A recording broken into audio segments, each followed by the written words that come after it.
The late afternoons in Pittsburgh usually carried a strange, heavy gloom, especially when the steel-gray sky threatened rain. I sat in my home office, the warm glow of the desk lamp spilling over the architectural blueprints I was reviewing. A decade of my youth had passed in this room, mirroring the growth of the construction and development firm my husband, Tyler, and I had built from the ground up. But today, the air in this house was so cold it made me shiver. Suddenly, the office door was shoved open. The harsh sound of wood hitting the wall echoed through the room. Eleanor, my mother-in-law, walked in with her usual aristocratic posture, her face hardened into a scowl. Behind her stood a brosed man in a sharp black suit carrying a leather briefcase, a lawyer, obviously. Eleanor didn't bother knocking, abandoning whatever minimum etiquette she usually preached to her country club friends. She marched straight to my desk and threw a stack of papers onto the blueprints. "Read it and sign it quickly," Eleanor ordered, her voice cutting like ice. I looked up at her calmly and reached out to flip the top page. It was a divorce petition. The petitioner's section already bore Tyler's signature. Clipped beneath it was a sonogram from a private boutique maternity clinic. The patient's name was printed clearly, Chloe Jenkins. The result: a healthy, developing triplet pregnancy. Chloe was the 20-something executive assistant Tyler had hired at the firm a little over a year ago. I wasn't surprised. I had quietly gathered the evidence, of this filthy affair 6 months ago. For 10 years you've lived in the lap of luxury in this house, but you're as barren as dead soil, Eleanor sneered, pointing a manicured finger at my face. Our family legacy requires an heir. Chloe is already carrying triplets for Tyler. The grandsons of this family cannot be born out of wedlock. Here is your settlement agreement, $250,000. Take this money, sign the papers, and pack your bags immediately. Stop standing in the way of my son's happiness. Make room for a woman who can actually give this family a bloodline. Hearing those venomous words from the mother-in-law I had devotedly cared for, spoon-feeding her soup and managing her medications through every night. Illness left my heart in a state of terrifying stillness, not a single tear fell. The pain and resentment had already shattered into dust 6 months ago, on the night I accidentally saw their explicit text messages.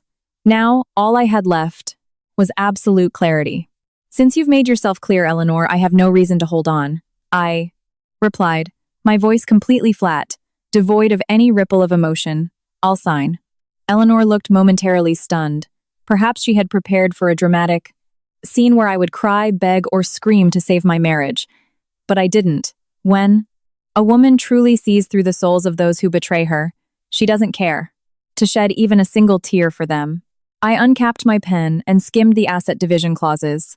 They had calculated this meticulously, hoping to use this $250,000 to erase all my contributions to the massive wealth our company had accumulated. But they forgot one thing. I was no fool. My signature landed firmly on the paper, the blue ink sharp and unwavering. I slid the papers back toward the lawyer. "Done. You can take them." The lawyer awkwardly gathered the documents. Eleanor smirked, rubbing her hands together, her eyes gleaming with absolute greed and arrogance. In her mind, she was already picturing 3 chubby grandsons bringing glory to her family name. "The money will be wired to your account within the hour," Eleanor said with a betune, condescending tone. "Pack your personal belongings and be out by tonight. A house needs to be thoroughly cleaned to welcome Chloe and her babies. A triplet. Pregnancy is delicate. We can't have any lingering negativity affecting them." I stood up, gathered my design notebooks, and took my personal prenuptial financial files. I walked upstairs to the massive master bedroom I had shared with Tyler. I opened the closet and took only the clothes I had bought with my own money, a few heirloom jewelry pieces from my late mother, and my laptop. The designer handbags and expensive dresses Tyler had bought me for anniversaries to cover up his lies, I left them all behind. Pulling a small suitcase down the stairs, I saw Eleanor standing in the foyer, with her arms crossed, waiting. "I hope you and Tyler find exactly the peace you deserve with this choice," I said as my final goodbye before stepping through the heavy oak door. Eleanor scoffed. "Of course my family will be perfectly happy. You just take that money and live out the rest of your lonely life. A woman who can't give Birth is useless. I didn't look back. The heavy iron gates of the estate closed behind me. The cool night wind brushed through my hair, carrying a strange, profound sense of relief. 10 years of my youth, 10 years of dedication, finally exchanged for a freedom that was late, but entirely worth it. The Uber took me away from the upscale suburbs. My phone buzzed with a notification. A $250,000 wire transfer had hit my account. Immediately, I executed a transfer, moving the entire sum into an offshore private LLC account I had secretly set up months ago, completely untraceable to any of my past joint finance. Where to, ma'am? The driver asked. Pittsburgh International Airport, please, I replied calmly. I rolled down the window to let the night air hit my face. I popped out the SIM card I had used for over a decade. The messages and calls from the people I once called family were now nothing but history. I tossed the SIM card into a trash can right outside the departure terminal. From this exact second, I had officially evaporated from the lives of Tyler and Eleanor. A red-eye flight took me far away from the Rust Belt. My destination was San Diego, California. Half a year ago, the moment I discovered Tyler's betrayal, I quietly purchased a luxury oceanfront condo using my personal savings and to returns from my private investments. I designed every corner myself and picked out every piece of furniture. That was my real home, a safe haven to heal, and I planned my new life. The plane landed in San Diego late into the night. The salty ocean breeze was camino, incredibly soothing. I took a cab to my condo, unlocked the door, and stepped inside. The soft, warm lighting flickered on. Everything was immaculate, smelling faintly of familiar lemongrass essential oils. I sank into the plush sofa and closed my eyes. No more nagging from a bitter mother-in-law. No more lies from a cheating husband. Tonight, I would sleep deeply, the most peaceful sleep I'd had in a decade. The morning California sun poured through the floor-to-ceiling windows, waking me up. I brewed a cup of chamomile tea and stood watching the gentle waves roll onto the long stretch of beach. My new life had truly begun. At the same time, through an encrypted email account I used to keep in touch with Ben, my loyal executive assistant back at the firm, I received a barrage of updates from Pennsylvania. Ben was a bright young man I had mentored since he was fresh out of college. He knew how much blood and sweat I had poured into the Blings company and was disgusted by Tyler's infidelity. Through Ben's detailed account, I could perfectly picture the scene that morning in the CEO's office. Tyler had swaggered into work, feeling invincible. I'm just about to authorize a $100,000 wire transfer from the company's slush fund to buy a luxury SUV and diamond jewelry for his young mistress. But when the Prisley head accountant initiated the transfer, the system flashed an error. Ben frantically knocked and burst into the office. Tyler, we have a massive problem. All of your bank accounts, including the shadow accounts under dummy LLCs, have been frozen by a federal court order. Tyler shot out of his chair, knocking over his coffee. What the hell are you talking about? Who authorized a freeze? Ben handed him a formal legal notice. Lauren filed an emergency injunction, a temporary restraining order to preserve marital assets. She submitted irrefutable proof that you were hiding and dissipating marital funds. Furthermore, Ben revealed, an anonymous dossier had appeared on the board of Twelling directors' desks that morning, detailing Tyler's embezzlement and misuse of corporate funds. Hearing this, the color drained from Tyler's face. He stood frozen, his legs turning to jelly. A toxic mix of terror and rage surged to his brain, causing him to sweep his arm across the desk, shattering a glass ashtray against the wall while screaming incoherent profanities. He immediately grabbed his phone to call his mother. Back at the estate, Eleanor was happily browsing online for imported Italian cribs when her son called. Hearing that all their wealth had been frozen and Tyler was on the verge of being ousted as CEO, she was so horrified she dropped in her phone. The greedy woman's blood pressure skyrocketed. She clutched her chest, gasped for air, and collapsed, passing out right in the middle of the extravagant foyer where she had smugly kicked me out the night before. Reading Ben's email, I merely offered a soft smile. I didn't feel a sadistic sense of vengeance. I was simply claiming what was rightfully mine, using the strict hand of the law to protect my own sweat and tears. Karma is a real, breathing entity, You reap exactly what you sow. I sat at my desk and opened my laptop. Next to it lay a small USB drive that held enough power to obliterate Tyler's entire facade. I plugged it in and carefully reviewed the data one last time. It contained dashcam footage from Tyler's car, capturing explicit conversations and him dropping Chloe off at high-end hotels. Alongside it was a master Excel spreadsheet I had meticulously compiled, cross-referencing every inflated invoice and doctored accounting entry from the past 3 years. From exaggerated consulting fees to marked-up construction materials, I had tracked every cent Tyler had skimmed from our projects to funnel into Chloe's accounts. My condo's landline registered under a friend's name rang. A deep, authoritative, male voice spoke. "Hello, Lauren. This is the legal counsel representing Tyler. You are engaging in actions that severely damage my client's reputation and financial standing. If you do not withdraw the asset freeze immediately, we will countersue you for defamation." I smiled, my voice calm with a hint of pity for the lawyer trying to intimidate me. "Good morning. It seems Tyler hasn't told you the whole story. I suggest you take notes. I am currently in possession of bank statements showing the exact flow of funds from corporate accounts to Chloe Jenkins' personal accounts. I also hold the deed and payment receipts for a $1.5 million luxury condo listed under Chloe's name, paid for by Tyler. Furthermore, I have dashcam footage and audio recordings proving severe marital misconduct. You know the law, counselor. If I hand this dossier over to the SEC and the district attorney's white-collar crime division, how many years do you think your client will spend in federal prison? The other end went dead silent. The lawyer's breathing seemed to hitch.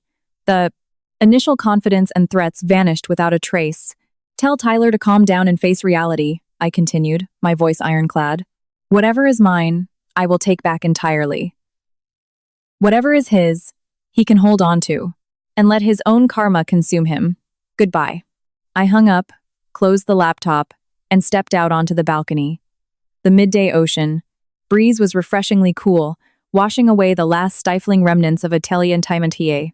Deceitful past. Down below, the Pacific Ocean was a deep, tranquil blue. I took a deep breath, feeling freedom pulsing through my veins.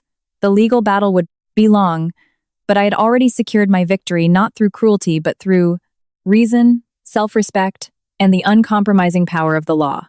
Life in San Diego offered a completely different rhythm compared to the suffocating days in Pennsylvania. I woke up as the sun painted the horizon in shades of pink. I'd walk to the local farmer's market, blending in with the laid-back locals, picking up fresh seafood and organic greens to prepare a simple, clean lunch. My apartment was always flooded with natural light and the distant murmur of the ocean. This peace was a luxury I had never tasted in the Place de Bling. 10 years of living under Eleanor's roof.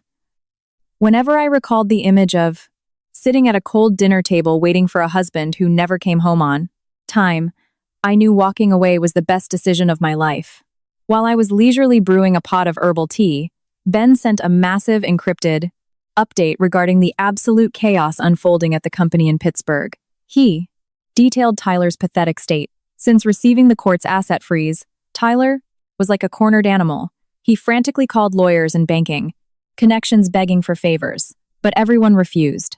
The court order was backed by irrefutable evidence, and the disputed assets were too massive.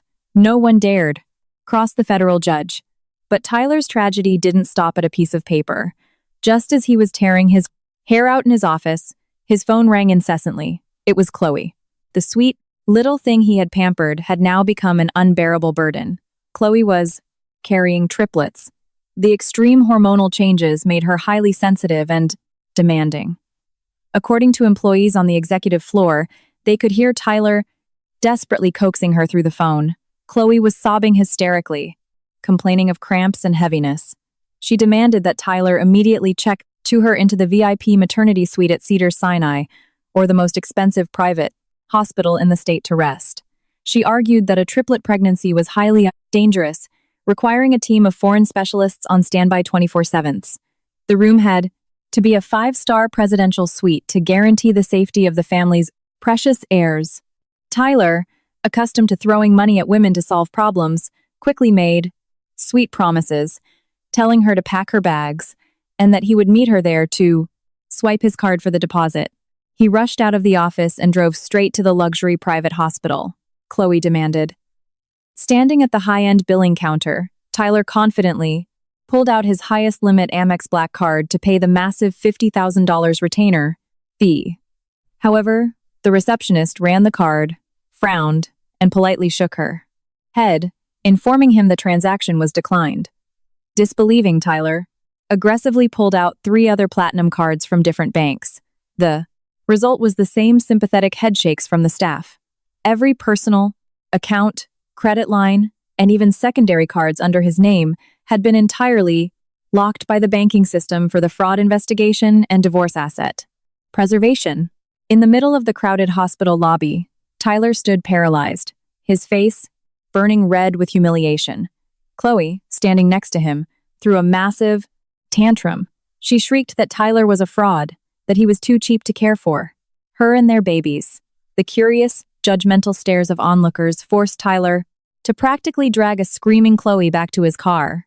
It didn't stop there.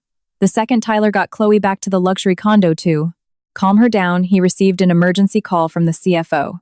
The accountant's voice was panicky. A team of IRS and SEC auditors had just raided the office. They had warrants to comprehensively audit the company's financial ledgers and receipts from the past 3 years. This was the direct fallout from my Wunshin Abbasid anonymous whistleblower package. The auditors had sealed the computers, locked the filing cabinets, and demanded the CEO return immediately for questioning.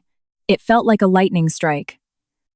Tyler abandoned a wailing Chloe and drove like a maniac back to the office to face a disaster far worse than declined credit cards hanging by a thread, with bank accounts frozen and federal agents tearing his company apart. Tyler couldn't borrow a dime. The close business buddies he used to drink and golf with suddenly stopped answering his calls the moment they heard the company was under investigation. Out of options, Tyler drove back to the estate to beg Eleanor. A mother is always the last life preserver for an overly spoiled son. Eleanor had just woken up from her sudden hypertensive crisis from that morning. She was resting on a velvet chaise lounge in the living room while a maid massaged her feet. Seeing Tyler burst in, sweating profusely, his tie undone, Eleanor sat up in a panic. Tyler dropped to his knees, grabbed her hands, and sobbed pitifully. He spun a tale of how his evil ex-wife had maliciously frozen his accounts, leaving him penniless and unable to afford the hospital for Chloe. He painted a grim picture of his 3 heirs being in mortal danger. Without the best medical care, finally, he begged his mother to withdraw her private $500,000 retirement trust to save the family's bloodline. Eleanor, blinded by her archaic obsession with male heirs, immediately cast aside her fatigue. She ordered the maid to fetch her checkbook and IDs. This was the money she had hoarded from selling ancestral land and years of Tyler's Enley gifts. She quickly changed clothes and called a black car to take her to the Freitas, largest Chase Bank branch downtown. In her mind, she just needed to get the cash, throw it in the faces of those looking down on her son, and bring her precious grandchildren home. At the bank, Eleanor bypassed the line, demanding the branch manager process a full withdrawal of her $500,000 trust. The banker took her ID, typed into the system, and suddenly froze. She frowned, double-checked the screen, and looked at Eleanor with a troubled expression.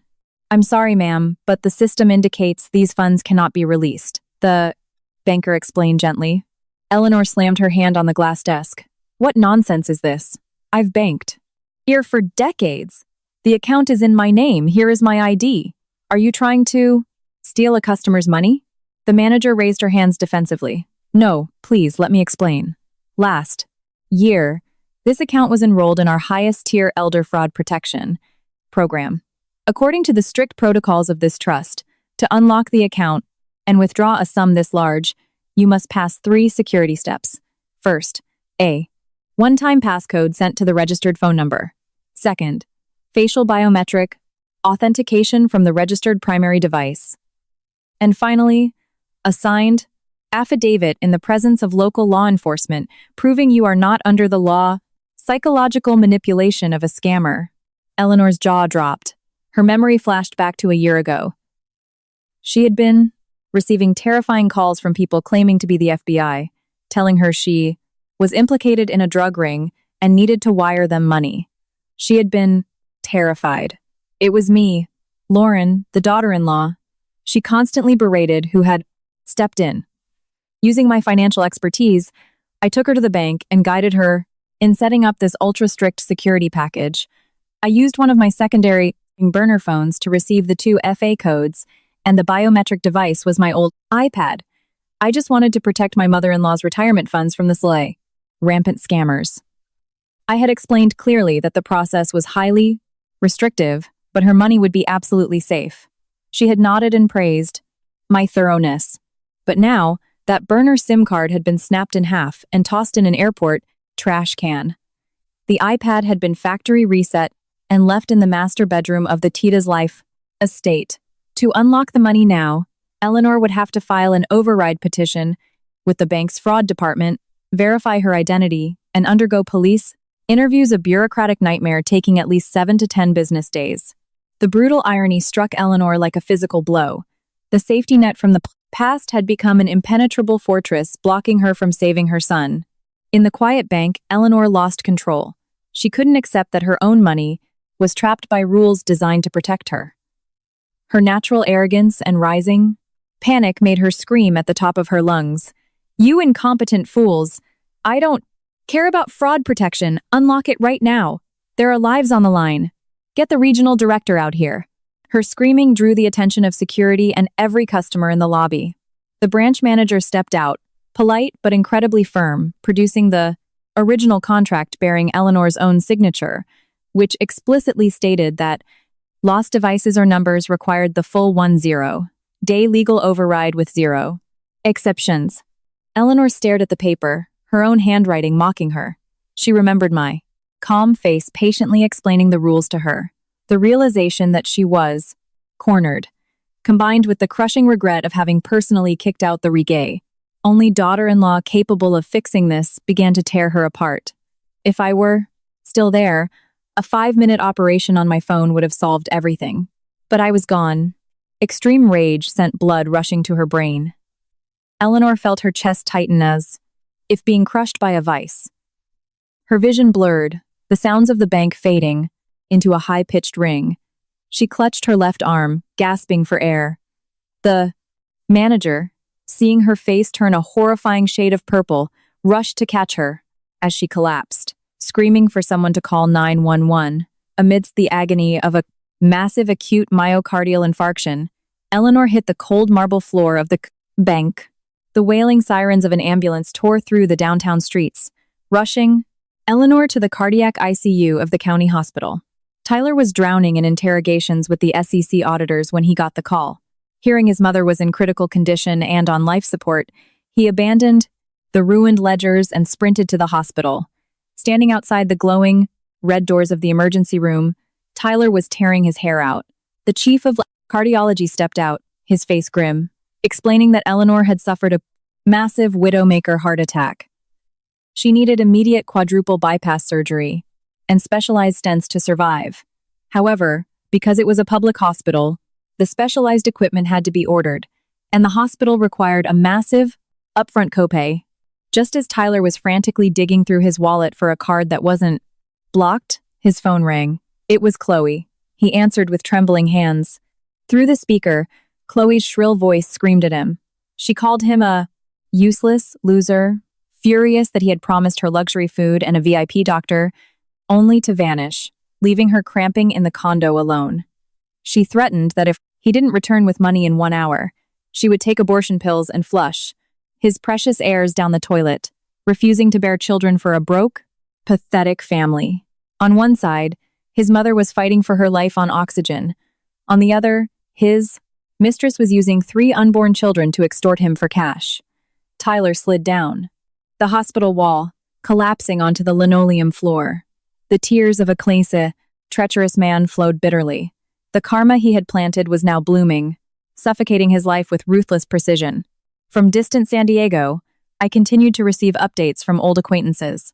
Reading about Eleanor's hospitalization and Tyler's ruin, I didn't laugh or gloat. nor did I intend to book a flight back to visit. My heart was completely iced over regarding those people. I quietly closed my laptop, stepped onto the bros balcony, and watered the vibrant bougainvillea I had planted. Life is incredibly fair. You cannot steal someone else's happiness and expect to live in peace forever. Parallel to resolving my personal assets, I was quietly orchestrating a larger chess game regarding the construction firm. It was where I had poured my youth, and I refused to let Tyler use it as a piggy bank for his depravity. Over the past few days, using secure networks, I had held virtual meetings with the minority shareholders. These men were mostly old friends and war buddies of my late father-in-law. They had invested when the company was just a startup and had always trusted my management. Lately, they had grown suspicious of plunging profit margins and complaints about cheap materials. I decided to send the entire evidence dossier to Arthur, the unofficial leader of the minority bloc. The package included original vendor invoices, cross-referenced with Tyler's doctored books. Every load of steel and cement that Tyler had marked up by 50% to pocket the difference was highlighted in bright red. Most damningly, I included a notarized copy of the deed to the $1.5 million condo under Chloe's name, alongside the wire transfers showing company funds going directly to the real estate developer. The naked truth was exposed. Tyler had blatantly embezzled corporate funds to buy real estate for his mistress. Furious, Arthur immediately rallied the other shareholders, securing enough voting power to call an emergency, unannounced board of directors meeting. The summons was delivered to Tyler on the very day he was agonizing over his mother. At the hospital, the meeting took place in the firm's main boardroom, the air thick with tension. Tyler walked in with dark, sunken eyes and a disheveled beard, entirely stripped of his usual slick, arrogant charm. The moment he sat at the head of the table, Arthur stood up and slammed the dossier down. "Tyler, explain these numbers," Arthur's voice boomed across the room. "We trusted you with our money, and you used it to buy a penthouse for a girl half your age, falsified documents, and push this company toward bankruptcy. Do you really think you're fit to be CEO?" Tyler picked up the papers, his face draining from pale green to ghost white. He stammered, trying to formulate a lie about accounting errors and claiming he just borrowed the money and would pay it back. But his weak defenses were instantly drowned out by the outrage of the room. The board demanded criminal charges. The vote was swift and merciless. By an overwhelming majority, the board passed a resolution to immediately terminate Tyler as CEO. Interim control was handed over to a committee led by Arthur, tasked with cooperating fully with federal authorities. Tyler was stripped of all authority. His corporate car keys were confiscated, and his passport was flagged. From a titan of local industry, in just a few short days, Tyler lost his career, his reputation, and his power. Escorted out of the building by security, he stumbled onto the sunny sidewalk. The Pennsylvania sky was bright, but in Tyler's eyes, everything was a hopeless, suffocating gray. The news of the CEO being ousted for embezzlement spread through the two-end construction industry like wildfire on dry grass. The domino effect was unstoppable. The banks holding the company's commercial loans immediately classified them as high-risk toxic debt and called the loans in early. Consequently, suppliers from massive steel distributors to local gravel haulers swarmed the company headquarters. They held protests at the gates, demanding payment for months of backlogged invoices. Active construction sites were entirely halted due to a lack of materials, and unpaid workers walked off the job. The 10-year empire I had helped build, ruined by Tyler's greed, officially fell into a multi-million-dollar insolvency. Amidst this chaos, the FBI and the district attorney officially moved in, armed with the rock-solid whistleblower evidence and the initial audit reports. On a gloomy morning, while Tyler was hiding in a cheap, run-down motel on the outskirts of the city to avoid his creditors, a sharp knock echoed on the door. Tyler jumped, creeping over to look through the peephole. Outside stood uniformed police officers and plainclothes detectives. With nowhere to run, trembling, Tyler unlocked the door. A detective loudly read the indictment and the arrest warrant for grand theft, corporate embezzlement, and wire fraud. The cold words echoing in the dingy room sounded like a death sentence for his life and career. The heavy steel handcuffs clicked around Tyler's wrists, an agonizingly sharp sound. Tyler kept his head down, unable to speak. His knees buckling, he was escorted by the officers out to the flashing red and blue lights of the cruiser. Footage of the once glamorous CEO being led away in handcuffs was quickly recorded by bystanders and went viral on social media. In San Diego, I sat on my sofa, quietly watching the short video clip on my phone. No tears fell, and there was no triumphant smile. I brewed a pot of jasmine tea, the pure fragrance soothing the lingering thoughts in my mind.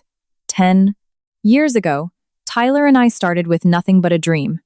But greed and lust had blinded him, stripping away his basic human decency. The punishment of the law today was the inevitable price he had to pay. I took a sip of the tea, tasting the slight bitterness on my tongue before the sweet aftertaste settled in my throat. That painful chapter of my life was officially closed. Now, I needed to wait for the legal system to clear my legitimate assets so I could step fully into the warm sunlight of my new life. April in San Diego brought a gentle, extraordinary peace. It was drastically different from the harsh, humid summers back east.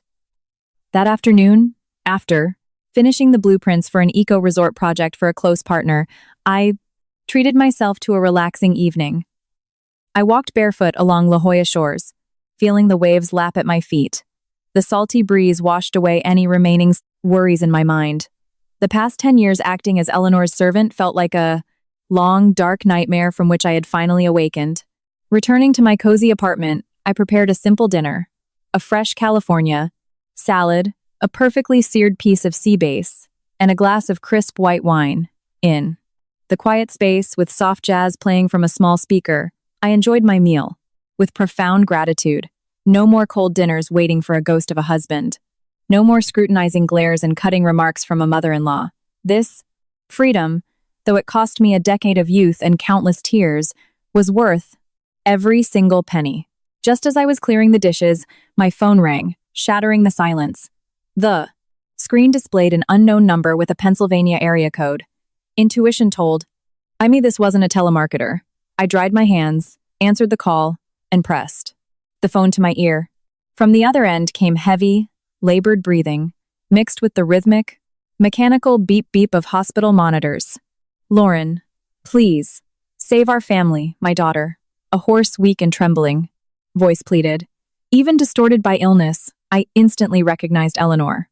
The tyrannical woman who breathed fire, who threw a $250,000 check in my face, alongside the most venomous insults, was now referring to me as her daughter, in the most pathetic tone imaginable. My heart held not a single ripple of pity, only absolute rational coldness. "Excuse me, ma'am," I replied calmly, my voice crisp and definitive. "You have to the wrong person. Tyler and I have finalized our divorce. There is absolutely no connection between us that warrants you calling me daughter." Eleanor broke into loud sobs over the phone. Her crying sounded agonizing, but it couldn't erase the deep scars she had carved into my soul for a decade.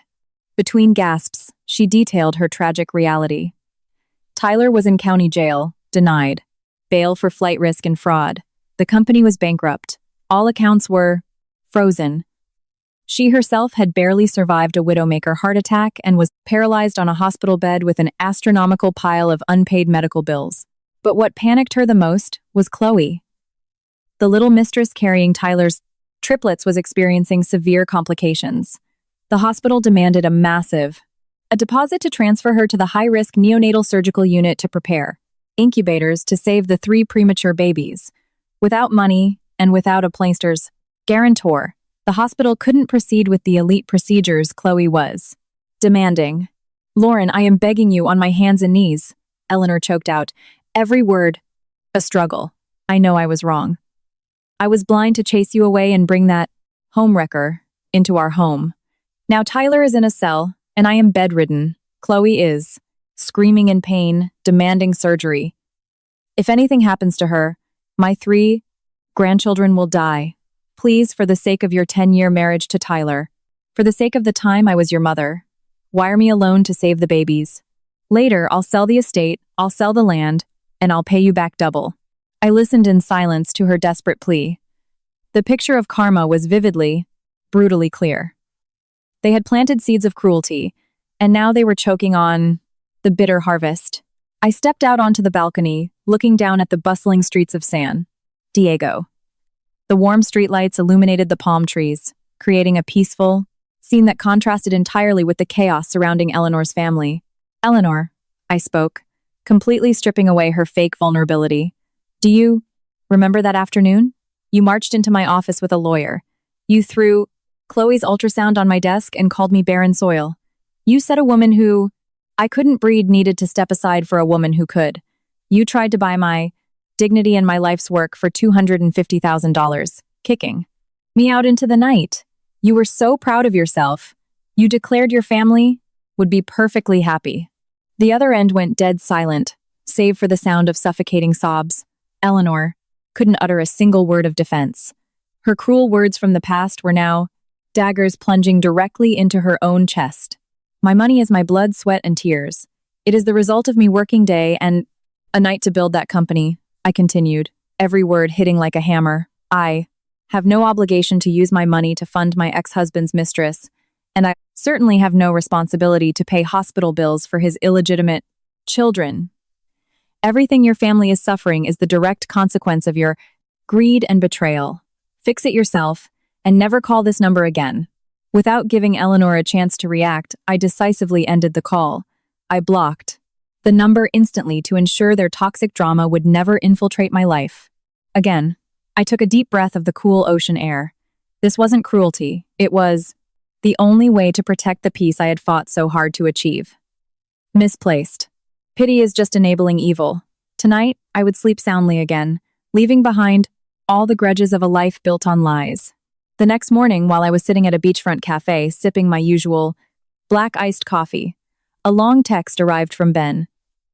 Ben was still keeping tabs on the fallout back east. Reading his detailed message, I could perfectly envision the tragedy unfolding at the county hospital, where people who once stood on the Wormini and Ani, same side, were now tearing each other apart as their selfish interests collapsed. Last night, after my blunt refusal, Eleanor fell into utter despair in the blunt cardiac ward, tears soaking her pillow. However, the quiet of the hospital room didn't last long. By dawn, the door was shoved open. Chloe appeared, looking completely unhinged. Wearing an oversized hospital gown, her massive belly protruding, she waddled in.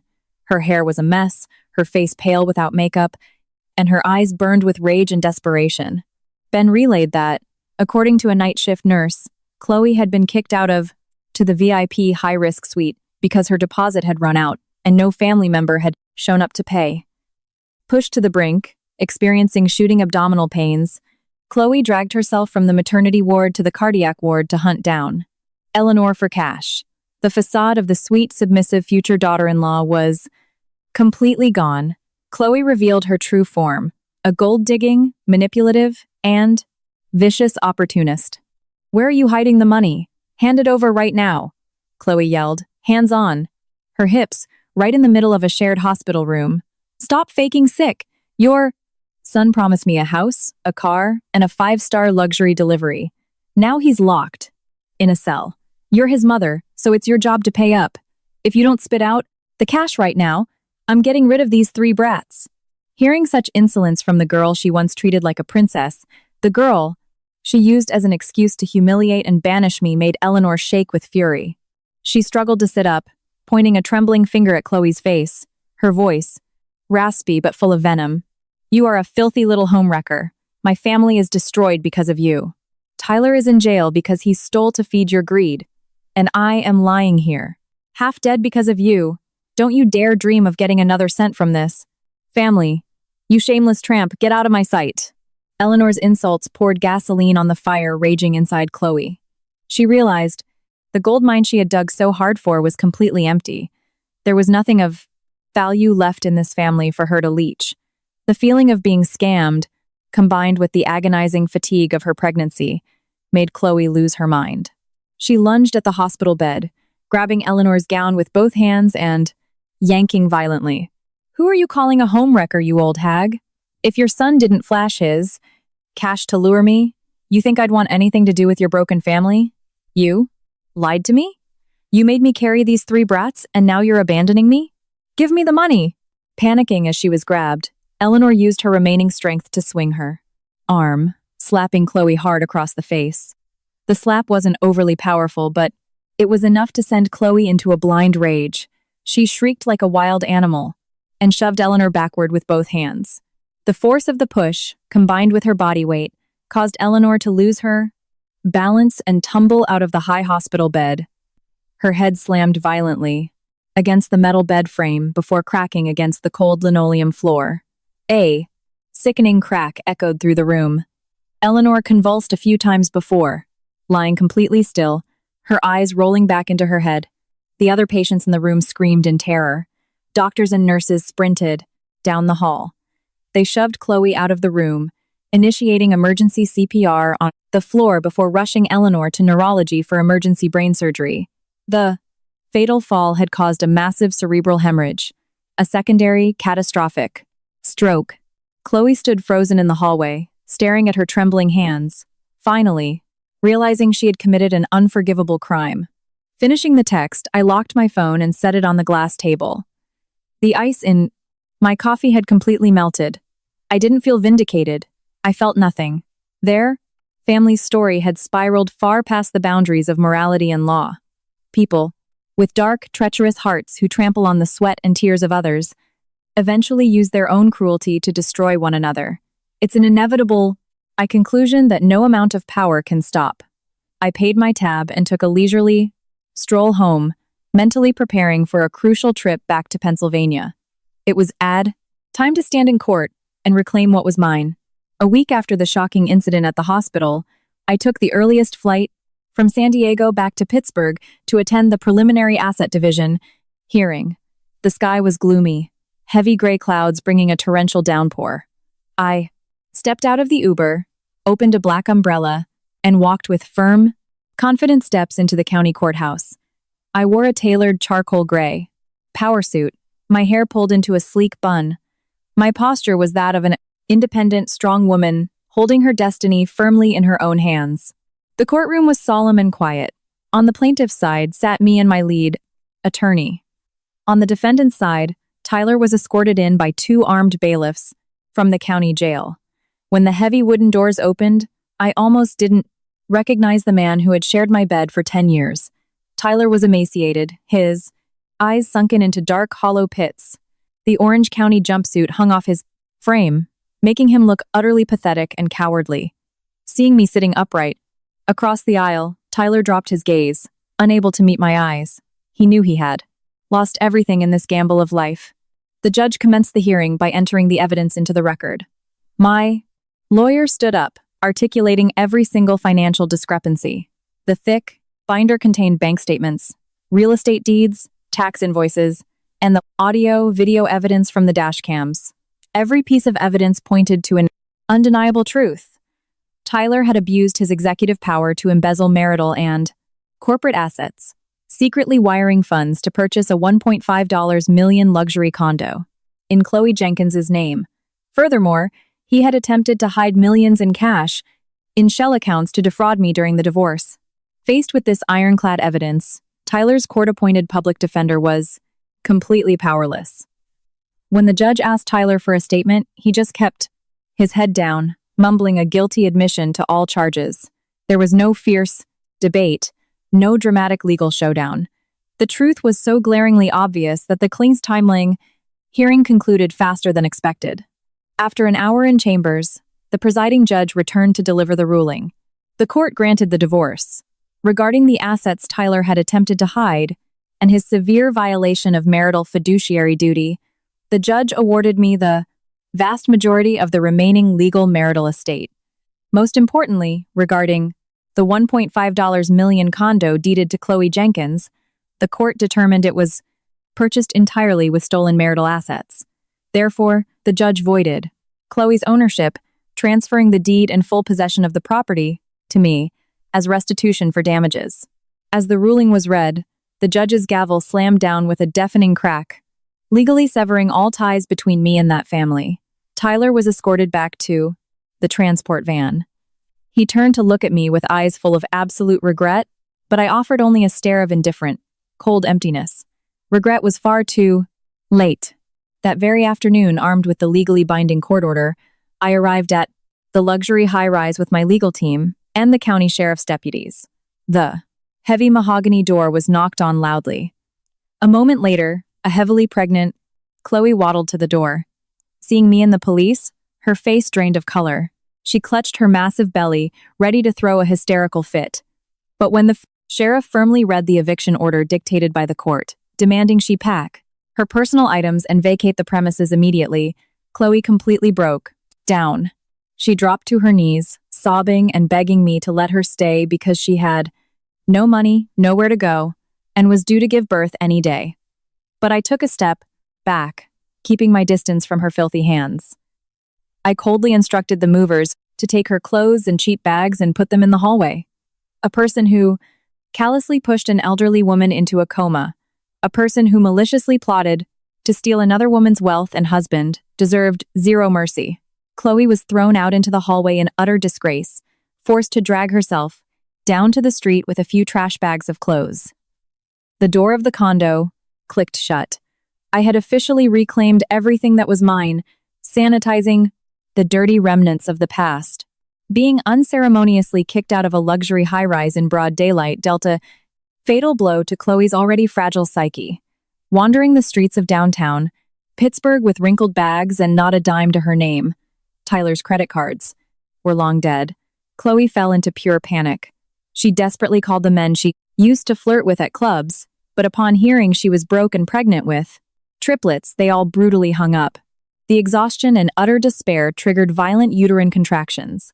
Chloe collapsed on the sidewalk, blood pooling through her expensive maternity dress. Good Samaritans rushed over and called an ambulance, which rushed her to the Plating the 17ins an ambulance, Public County Hospital's maternity ward. Unlike the 5-star VIP clinic she had demanded from Tyler, this was a chaotic, overcrowded public facility. Because the fetuses were showing signs of severe distress, the ER doctors had no choice but to rush Chloe into an emergency C-section, even though she was only in her 7th month. With no family member to sign the consent forms, the hospital invoked emergency, humanitarian protocols to save the mother and babies. After 2 agonizing hours in the operating room, 3 tiny lives were brought into the world, 2 boys and 1 girl. Being extremely premature, the babies were red, frail, and dangerously underweight. Doctors immediately transferred them to the neonatal intensive care unit, NICU, placing them in high, expensive incubators with respiratory support. Chloe woke up in the recovery room, her abdomen burning with surgical pain. She lay alone on a narrow metal bed in a crowded ward, surrounded by other mothers, being doted on by husbands and families. The profound self-pity and the terrifying realization of the astronomical medical bills hanging over her head made her sob weakly. The next morning, a stern-faced pediatrician walked into the ward holding a Plexday medical chart. He called Chloe's name and asked for family contact information to authorize blood transfusions for the preemies. As he cross-referenced the medical records, he frowned, flipping back and forth between the lab results. "Miss Jenkins," the doctor began, his voice laced with clinical confusion. "In your prenatal records from your previous private clinic, you listed the father as having type A blood, while you are type B. The twin boys were born with type A TA, A and type B blood. This is perfectly normal genetically. However, the blood panel for the baby girl shows she is type O. Are you absolutely certain about the blood type of the father you listed?" Hearing this, Chloe's face turned the color of a corpse. She wasn't a medical expert, but the doctor's question struck the deepest, darkest terror she had been desperately trying to bury. Early last year, when Tyler was away on a long business trip, Chloe, unable to handle being alone and true to her promiscuous nature, had hooked up with a notorious club promoter named Hunter. Hunter was a shady hustler who preyed on on-state, naive girls. They had slept together right in the luxury condo Tyler had bought to her. When she found out she was pregnant with triplets, she panicked, having no idea if the babies belonged to Tyler or Hunter. But seeing Tyler's immense wealth and his desperation for an heir, she took a massive gamble, pinning an entire pregnancy on the clueless CEO. to secure her place as a trophy wife. Now, the type O blood result for the baby girl was a death sentence dangling over her head. Terrified of being exposed, Chloe bit her lip until it bled, lying to the doctor that there must have been a clerical error on the old paperwork, desperately trying to cover it up. But she didn't know that the conversation had been overheard by a middle-aged woman caring for her daughter-in-law in the next bed. This woman happened to be a distant cousin of Eleanor, who knew all about the scandalous drama tearing Tyler's family apart. The disgusting secret hidden beneath a facade of blind love began to crack, preparing to unleash an earthquake that would burn away the final remnants of their lies. The rumor about the strange blood types of the premature triplets spread like wildfire through the family gossip network. Very quickly, the information reached the relatives who were currently managing Eleanor's care in the Eleanor's neurorehabilitation ward. Ever since the fall caused by Chloe, Eleanor was paralyzed on her entire left side. The side of her face drooped, and she could barely speak. Her $500,000 savings was still locked in the bank, bogged down in complex power of attorney legal battles. She was surviving on the pity and meager donations of a few relatives. When Eleanor's cousin relayed the story about the baby girl's type O blood, Eleanor's eyes bulged. The intuition of a seasoned woman told her that their family had been played for absolute fools by that homewrecker. Resentment boiled over, and she slammed her unparalyzed right hand against the mattress. Through slurred grunts and frantic hand gestures, Eleanor aggressively demanded her younger brother find out the truth immediately. Tyler's uncle, who already despised Chloe, secretly bribed a NICU nurse. He acquired a few strands of hair with the follicles attached from the 3 babies and sent them, along with hair from Tyler's old hairbrush at the estate, to a top-tier private DNA lab in New York. He paid for the expedited 8-hour service. Those 2 days of waiting were psychological torture for Eleanor's family. Finally, the sealed white envelope bearing the lab's logo arrived via FedEx. The uncle marched into the hospital room and ripped it open right in front of Eleanor. The printed results were sharp and unimaginably cruel. The genetic analysis confirmed a biological match between the alleged father, Tyler, and the twin boys. However, regarding the DNA of the baby girl, there was zero matching genetic material. The final conclusion was printed in bold red ink. The subject is excluded as the biological father of the female infant. Eleanor stared unblinking at the paper. Her pride and joy, the pure family bloodline that had driven her to abandon her morals and kick me out onto the play-in street had mutated into the most humiliating, agonizing disgrace imaginable. Chloe had been carrying Tyler's twins, but during the same ovulation cycle, she had also conceived a child with her club promoter lover. A rare medical phenomenon, heteropaternal superfecundation, had laid bare the filthy, promiscuous reality of the woman Eleanor had treated like royalty. Everything collapsed. Her stroke symptoms, which had been slowly stabilizing, flared up violently due to the massive psychological shock. Eleanor let out a cyclone, haunting, guttural wail like a wounded animal, foam gathering at the corners of her drooping mouth as her body seized uncontrollably. Her dream of a perfect family and a glorious legacy shattered into 1,000 jagged pieces, stabbing directly into her greedy, wicked heart. Meanwhile, behind the cold iron bars of the county jail, Tyler received a copy of the DNA results mailed by his uncle. Staring at the paper, proving he had been cuckolded, that he had thrown away a 10-year career, discarded a brilliant and loyal wife, and caught a federal prison sentence, all to fund a street thug's child, Tyler lost his mind. He screamed in pure agony, crumpling the paper and hurling it into the corner of the cell. The howling of a betrayed man echoed off the concrete walls, dripping with pain and despair. But no one cared. No one pitied him. The gavel of conscience and karma had struck their family fairly, accurately, and with no avenue for appeal. The county correctional facility sat hidden behind high walls wrapped in menacing razor wire. Inside the cramped, damp cell, the air reeked of industrial bleach and mildew. Tyler was living the darkest days of his life. From a CEO who drove luxury cars, dined at steakhouses, and commanded respect, he was now in a Brenier, inmate stripped of all basic freedoms. Every passing day felt like a century.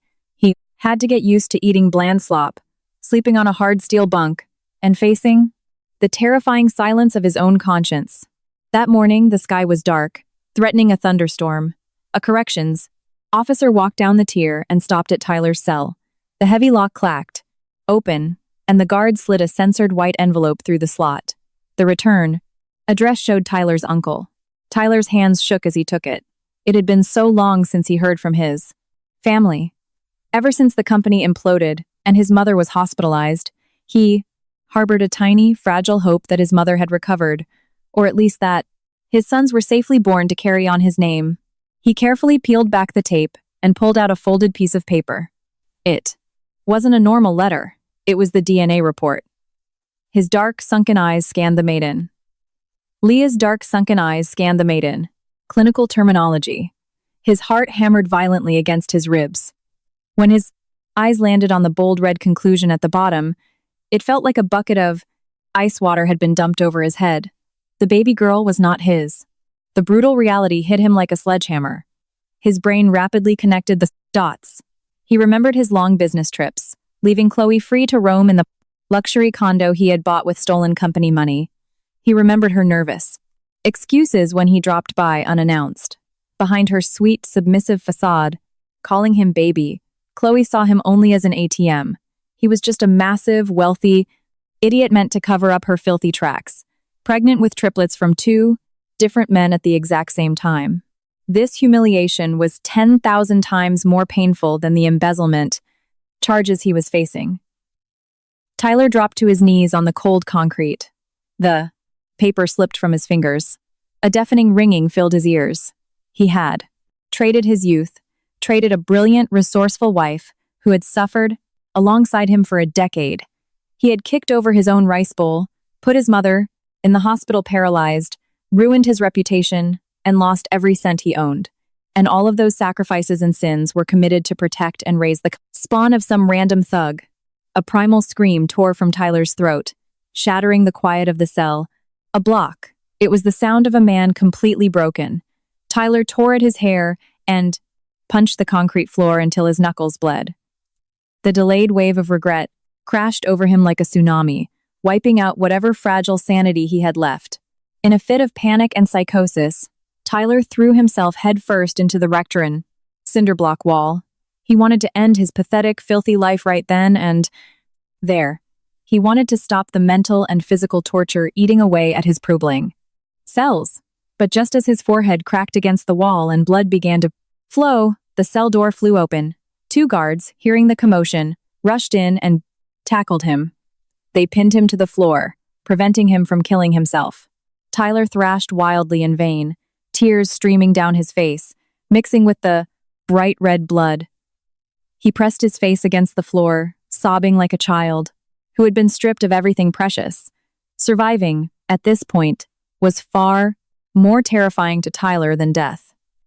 Being saved meant he had to face the ultimate punishment of his own mind, dragging this profound humiliation through the long, agonizing years of his sentence.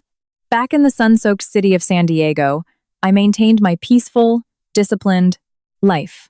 However, even though I had blocked all contact with the past, malicious rumors from Pennsylvania still tried to slither into my world. That afternoon, while inspecting a beachside condo development, a distant aunt from PA called me. She sounded frantic, telling me that terrible rumors were circulating back east. People were whispering that I was a ruthless woman who, seeing her husband's business failing, maliciously set a trap, cleaned out his accounts, and fled to California, leaving him to rot in jail and his mother to die in a priestless hospital. Some even claimed my jealousy drove me to forge the DNA papers to frame clue. Hearing this poison, I furrowed my brow. I realized my silence and restraint had been weaponized by opportunists to twist the truth. Chloe, despite her pathetic situation, was still trying to play the victim, throwing smoke bombs to salvage some cheap sympathy. I knew that if I didn't speak up and clear the air, the title of the evil ex-wife would haunt me forever, staining my reputation and the new business I was building. Exposing the truth wasn't about revenge, it was an act of legitimate self-defense to reclaim justice for my 10 years of tireless devotion. That night, I sat quietly in my home office, opening my laptop. I logged into my personal Facebook and LinkedIn accounts, where I was connected with numerous business partners, friends, and family back east. My fingers flew across the keyboard, typing out clear, coherent, and ironclad sentences. I decided to broadcast the entire truth, once and for all. My post didn't use insults, nor did I play the victim or cry. It was simply a chronological presentation of facts, backed by undeniable evidence. First, I uploaded a scanned copy of the court's asset division ruling. The document clearly detailed Tyler's asset dissipation, infidelity, and the legal justification for me reclaiming the wealth I had built. Next, I attached the wire transfer receipts showing company funds buying the condo for his mistress, the smoking gun for his federal embezzlement charges. Finally, I uploaded a photo of the DNA test from the New York lab. The names and photos of the innocent babies were carefully redacted to protect their privacy. The lab result was the ultimate hammer, shattering Chloe's lies about the origin of her children. In the final paragraph, I emphasized my own peace of mind. I stated that I had fulfilled my duties as a wife and a daughter-in-law up until the exact second I was forced to sign the divorce papers.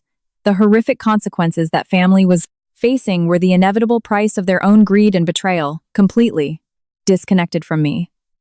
I officially closed the chapter, stating I would not accept any further comments or sympathy, and that I was dedicating my life fully to my own future. Within hours, my post sent a shockwave across the internet. Thousands of shares and comments poured in. The people who had doubted me or criticized me immediately backpedaled. They were horrified by the sophisticated manipulation and sheer audacity of Chloe. Public outrage exploded. Every bit of vitriol was aimed squarely at Tyler's family and his promiscuous mistress. The community universally condemned the homewrecker and the husband who destroyed his own home. As for me, the moment I hit post, I felt a 1,000-pound boulder lift off my chest. The truth was out in the daylight. I closed my laptop and drifted into a deep sleep, entirely unbothered by the internet storm raging thousands of miles away. Time waits for no one. 3 months after I published the evidence, the federal court officially began Tyler's criminal trial. Through old contacts, I learned the trial was incredibly brief, with glaring evidence of forged documents, abuse of power, and millions embezzled for personal use. Coupled with the collapse of a thriving firm, Tyler's crimes were severe. No one stood up as a character witness. No family members ran around trying to buy him leniency. Tyler stood, alone before the judge, head bowed, drowning in regret. The sentence of 8 years in federal prison for wire fraud and embezzlement was read in front of the minority shareholders, the very men who had fought alongside his father.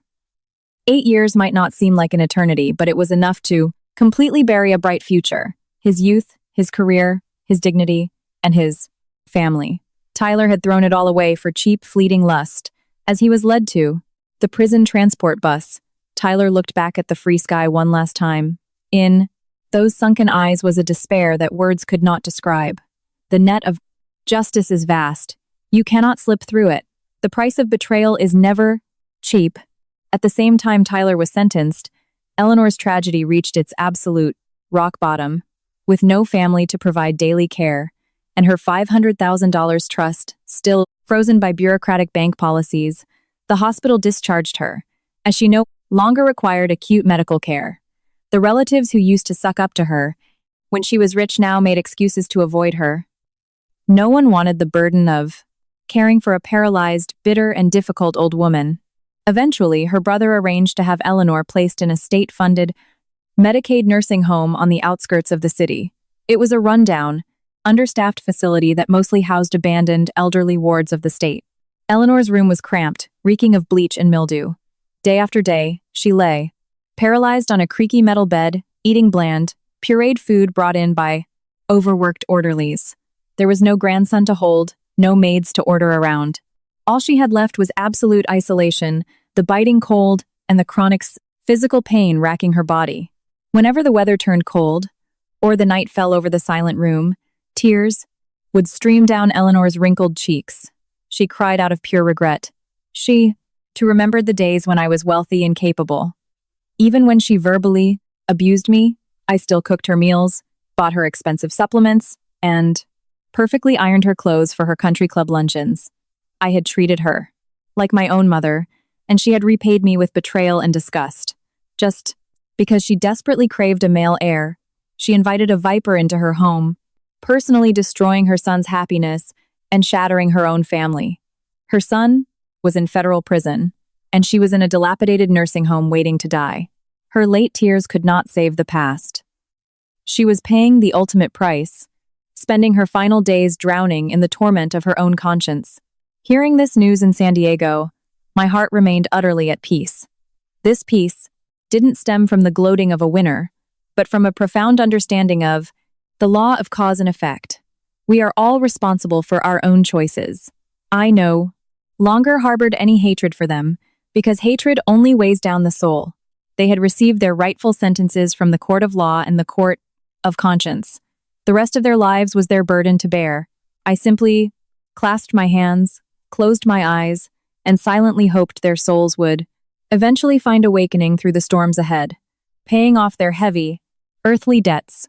In the cascading tragedies of Tyler's family, Chloe's ending was perhaps the most brutal display of society turning its back. From a glamorous secretary, dripping in designer gear, living in a penthouse, she went into a freefall to the absolute bottom of poverty and disgrace.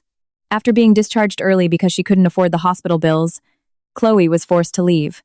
The twin boys, confirmed to be Tyler's, were reluctantly taken in by Tyler's extended family and placed into the foster care system. As the relatives refused to pay for the exorbitant NICU costs, Chloe was only allowed to take the sickly baby girl, the blood of the thug, who had long since vanished. Upon leaving the hospital, Chloe carried her baby back to a cheap motel she had rented, using the last few dollars from pawning her jewelry. But the storm wasn't over. My expose on social media had saturated every corner of their city.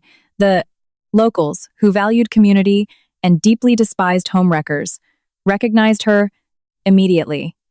The motel owner, an older woman whose own daughter had been abandoned by a cheating husband, flew into a rage when she saw Chloe's face. She threw Chloe's bags out into the alley, screaming, "I don't harbor filthy homewreckers who breed illegitimate trash. Get out of here before you infect my decent tenants." Surrounded by a crowd of neighbors pointing and glaring with absolute disgust, Chloe didn't dare say a word. She kept her head down, clutching the fragile, crying infant, and trudged aimlessly down the blazing hot pavement. No money, no home, and not a single friend willing to take in a pariah. The men who used to whisper sweet nothings to her had blocked her number. Out of options, Chloe drifted toward the Greyhound bus terminal on the south side of the city. The chaotic, transient hub was the last refuge for the homeless. Chloe found a shaded corner under a dying tree, spread out old newspapers on the filthy concrete, and laid down with her baby. She used a torn hat to shield her face, holding out a plastic cup to beg for spare change from travelers just to buy cheap formula. Sometimes, passers-by would recognize the famous Mistress from the viral posts. They didn't stop to give money. They stopped to cast looks of pity mixed with profound contempt. Looking at the haggard, dirty woman with matted hair, no one could recognize the arrogant, high-maintenance secretary she used to be. The baby in her arms wailed constantly from the heat and malnutrition. Every cry sliced into the guilty mother's heart. Sitting curled up at the bus station, watching the rush of travelers, Chloe tasted the absolute bitterness of karma. She had schemed to steal $250,000, a husband, and a perfect home. But all she managed to steal was a broken illusion, leaving her with a lifelong debt she could never repay. Humiliation, abject, poverty, and a world that had completely turned its back on her. It was the most fitting punishment for someone who used vile tactics to trample on another woman's happiness. It wasn't a bloody or violent end, but the slow, agonizing rot of disgrace that would follow her until her last breath. A year and a half passed since the night I dragged my suitcase out of that freezing estate in Pennsylvania. The coastal city of San Diego had completely embraced me with its warmth and vibrant energy. The old wounds had scarred over, making way for a soul that was fierce, resilient, and overflowing with gratitude. Today was a very special day for me. The boutique eco-resort named Sunrise, which I had personally designed, funded, and managed, was officially hosting its grand opening ribbon-cutting ceremony. The event was elegant and incredibly warm. Unlike the extravagant, overly calculated corporate galas I used to host, with Tyler, today I stood among genuine friends, honest partners, and dedicated staff who had stood by me as I rebuilt my empire in this new land. Everyone raised a glass of champagne to toast my success. I smiled radiantly, offering my deepest thanks to everyone who had believed in me. Today's achievement wasn't just physical wealth, it was a testament to the unstoppable rise of a woman who dared to smash the old, bravely step out of the mud, and architect her own destiny. When the party ended and the guests had left, I kicked off my restrictive heels, slipped into a light linen dress, and walked out onto La Jolla Beach.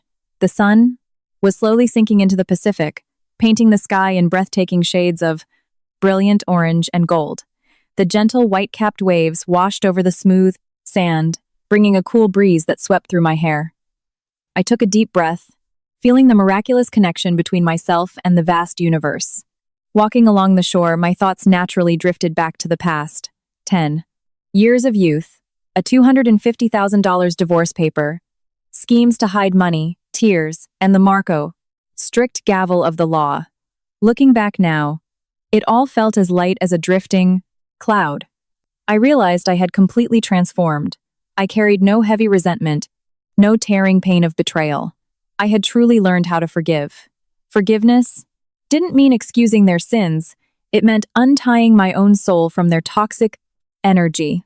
I understood that the appearance of Eleanor, Tyler, and Chloe in my life wasn't a punishment from fate, but a necessary, expensive lesson. Thanks to their cruelty, I discovered my own hidden strength. Thanks to those divorce papers, I woke up. I learned to love myself and to stand up and protect my rightful assets, using intelligence and the law. They robbed me of my faith in a blind marriage, but they gave me back a priceless sky of absolute freedom. As twilight descended, the lights from the oceanfront restaurants began to sparkle. I stopped and looked out toward the endless horizon. The corners of my lips curled into a smile of total peace and fulfillment. The story of deceit and hatred back east was forever buried beneath the dust of time. Tomorrow, when the sun rose, the warm morning rays would shine everywhere, starting a new day, overflowing with hope. And I, Lauren, would continue walking the path I chose, proud, free, and more brilliant than ever. The storms were far behind, me leaving nothing but an endless expanse of peace within my heart. Dear readers, as we conclude the complete tumultuous journey of Lauren, surely each of us carries deep reflections on human nature and the law of cause and effect. Perhaps through this story, we realize that blind sacrifice and endless endurance are never the master keys to preserving a home, especially when dealing with hearts turned to ice by bottomless greed. The absolute truth remains: you reap exactly what you sow. Those who use underhanded tactics, exploit love, and trample on the sweat and tears of others to build a fake shell of happiness will eventually, inevitably, be forced to swallow the bitter fruit they planted themselves. True happiness only comes to those who maintain their self-respect, know when to walk away, and bravely stand up to defend what is right with a clear mind. When we stop begging for scraps of affection from those who betray us and take control of our own lives, standing firmly on our own 2 feet even from the ashes of a ruined past, a brilliant, peaceful sunrise can always be reborn. Never hand the power to dictate your destiny over to anyone else. Light your own torch of decency and pride to illuminate the path you walk. Thank you sincerely for taking the time to read this story to the end. May you always find health, peace, and true happiness.